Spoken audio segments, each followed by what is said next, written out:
If you live in Nanaimo, you've probably heard the noise. What started as a contentious rezoning proposal has turned into a multi-night saga that has the entire city on edge. On Wednesday, April 22nd, hundreds of residents once again packed into the Vancouver Island Conference Centre for a second round of public hearings regarding Nanaimo Forest Products' application to rezone over 180 acres of forest land next to the beloved Cable Bay Trail into heavy industrial zoning. Emotions aren't just running high, they are boiling over. Last night, over 60 speakers took to the microphone and every single one of them fiercely opposed the project. People are terrified of losing thousands of trees and risking the delicate ecosystem near Dodd Narrows. Meanwhile, proponents of the project continue to point out that Nanaimo is suffocating from a desperate lack of industrial land. And this is exactly what we need to secure high-paying jobs and stabilize our economy. But what does this actually mean for you? More importantly, if you live in Cedar, South Nanaimo, or anywhere in the region, how will this massive shift impact your home? Today, we are stripping away the shouting and looking at the cold, hard facts.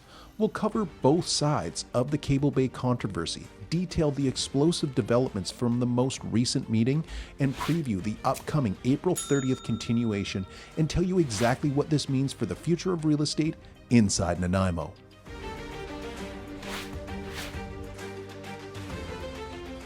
Now, not to show any favoritism, but let's start with why this proposal is on the table in the first place. Nanaimo Forest Products, NFP, is the operator of the Harmac pulp mill.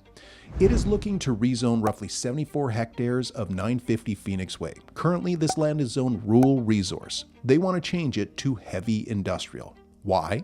Because according to NFP's leadership and the city's own Nanaimo Reimagined Community Plan, Nanaimo is drastically short on industrial lands. Right now, our industrial vacancy rate is practically zero.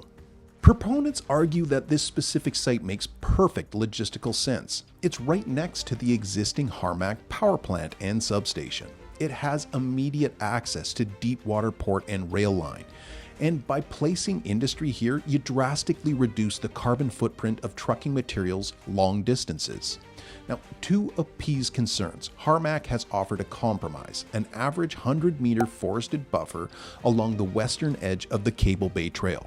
That equates to about 28 acres of land that would be officially dedicated as city parkland, creating a natural wall between the trail and the industrial park.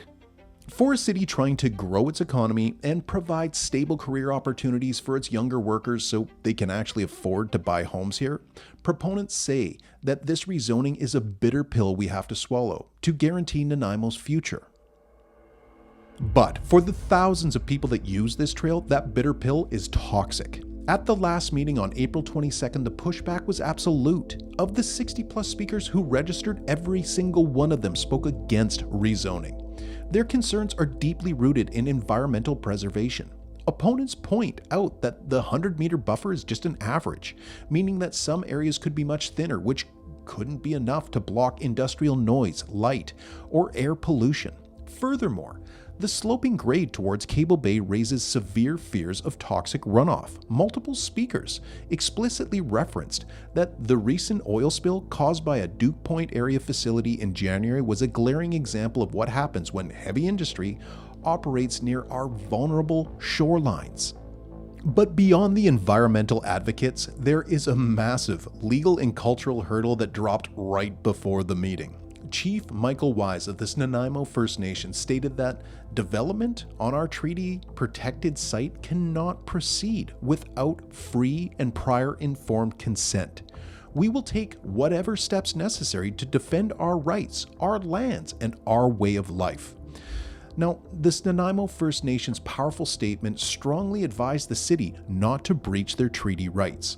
Chief Michael Wise made it crystal clear that this development of the land without First Nations consent is outdated and unlawful.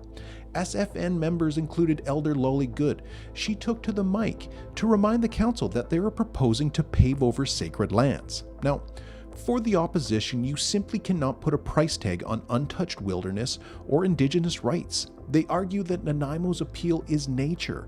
If we pave over the forests of cedar for heavy industry, we lose the very essence of why people want to live on Vancouver Island. Now, let's pivot to real estate. If you live nearby, you need to know how this impacts your property's value. But we can't talk about real estate near Harmac without addressing the elephant in the room: the smell. If you've lived in Nanaimo for decades, you've likely heard the old saying, "It smells like money." Historically, that distinct sulfur smell or rotten egg scent was just accepted as an unavoidable byproduct of a booming resource town. But for today's homebuyers, especially retirees or families relocating from Vancouver, that smell can be a massive deterrent. Now, even though Harmac Pacific has invested millions over the years into modern emission controls to drastically reduce that odor, the historical stigma still remains. Now, picture this. A buyer pulls up to a beautiful, competitively priced property in Cedar, and they step out of the car and the wind shifts, and they catch that distinct pulp mill odor, and suddenly they're second guessing the purchase. And it's not just the smell. It's the health anxieties. Buyers frequently ask realtors, "Is the air quality safe for my kids?" And here's the harsh truth about real estate: perception is reality. Whether the health fears are scientifically validated or the mill operates perfectly within safety standards doesn't matter to the market. If a buyer believes living near the mill will compromise their family's health, they will simply just take their money to North Nanaimo instead.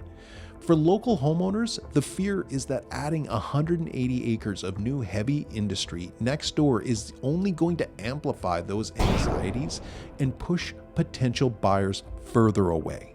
So we have the classic battle of environmental preservation versus economic expansion, wrapped in a layer of buyer psychology. So let's break down how this rezoning could affect property values on a larger scale. Now, first, let's talk about the immediate impact on Cedar and South Nanaimo. Uncertainty is your biggest enemy right now. Until we know exactly what kind of heavy industry is going in there, buyers are looking for a pure, quiet, rural acreage might just hesitate.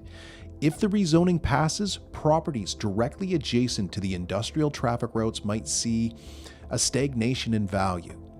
Now, as for the long-term boom for Nanaimo, if we zoom out, the macroeconomics of Nanaimo, industrial expansion has historically driven housing prices up. And here's why. Number one is job influx.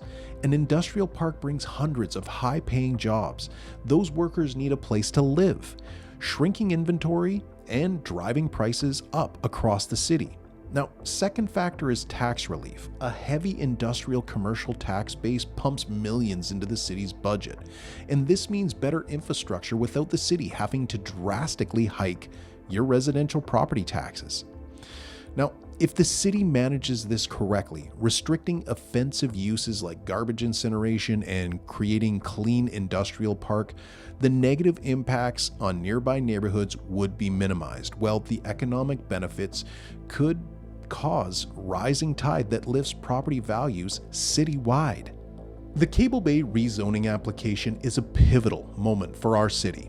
With the sheer volume of opposition, the public hearings are not done yet. It will continue for a third night. On Thursday, April 30th at 7 p.m., it will continue at the Vancouver Island Conference Center.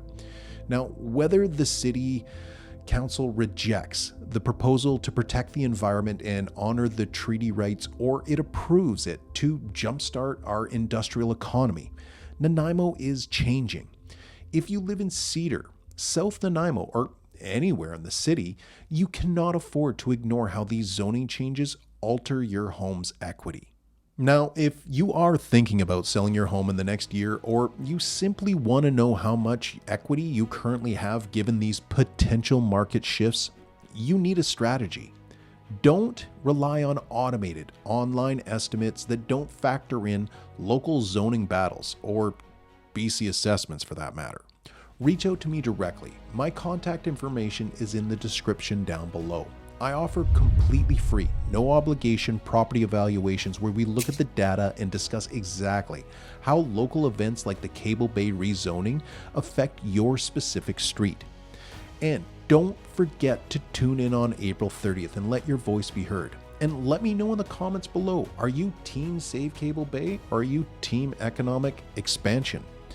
Either way, we are going to have an answer on how things are going to change inside Nanaimo.